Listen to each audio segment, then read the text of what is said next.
নামেই শুধু লঞ্চ ঘাট, নেই ঘাটলা, নেই চলাচলের সড়কও। প্রতিদিন ভাটার সময় কাদা পেরিয়ে আর জোয়ারের সময় পানি মারিয়ে লঞ্চে যাতায়াত করছেন যাত্রীরা। পটুয়াখালীর রাঙ্গাবলীর বড় বাইশতিয়া ইউনিয়নের গাইয়াপাড়া লঞ্চঘাটের এই চিত্র দীর্ঘদিনের। সীমাহীন এই ভোগান্তি দূর হবে কবে তার কোনো উত্তর নেই সংশ্লিষ্টদের কাছে। রায়হান মাহমুদের রিপোর্ট, জানাচ্ছেন জাবালুন নূর। প্রতিদিন সকাল বিকেল ঘাটে ভেড়ে লঞ্চ, যাতায়াত করেন শত শত যাত্রী। কিন্তু ব্যস্ততম এই লঞ্চ ঘাটে নেই কোনো পাটাতন, তাই কাদা আর পানি মারিয়ে উঠতে ও নামতে হয় যাত্রীদের।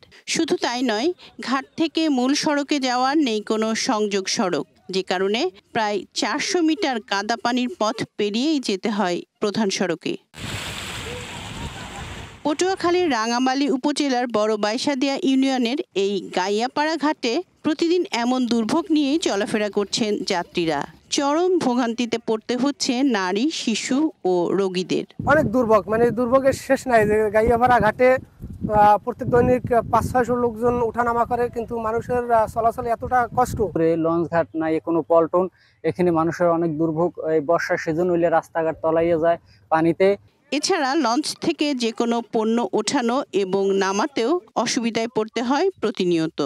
এ জায়গায় ঘাট না থাকায় আমাদের অনেকই দুর্ভোগ হয়। ঘাট দেখা গেছে আমাদের জোয়ারের পানিতে জায়গা তলাই যায়, মালামাল নেওয়া যায় না, মালামাল নিতে আমাদের আস্তে আস্তে কষ্ট হয় অনেক। এই অবস্থা আমরা দুর্গতি করি আজ 30 বছর। উপজেলা নির্বাহী কর্মকর্তা আশ্বাস দেন, ঘাটটিতে পল্টন স্থাপনের জন্য BIWTA কে জানানো হবে। দ্রুত পল্টন দিতে না পারলে এডিপি প্রকল্পের মাধ্যমে আপাতত ঘাটলা নির্মাণের উদ্যোগ নেওয়া হবে।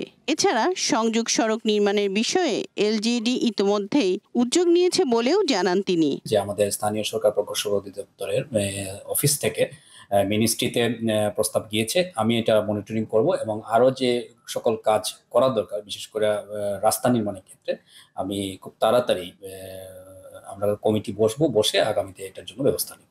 গুরুত্বপূর্ণ এই লঞ্চ ঘাটের দ্রুত সংস্কার হবে বলে প্রত্যাশা স্থানীয়দের।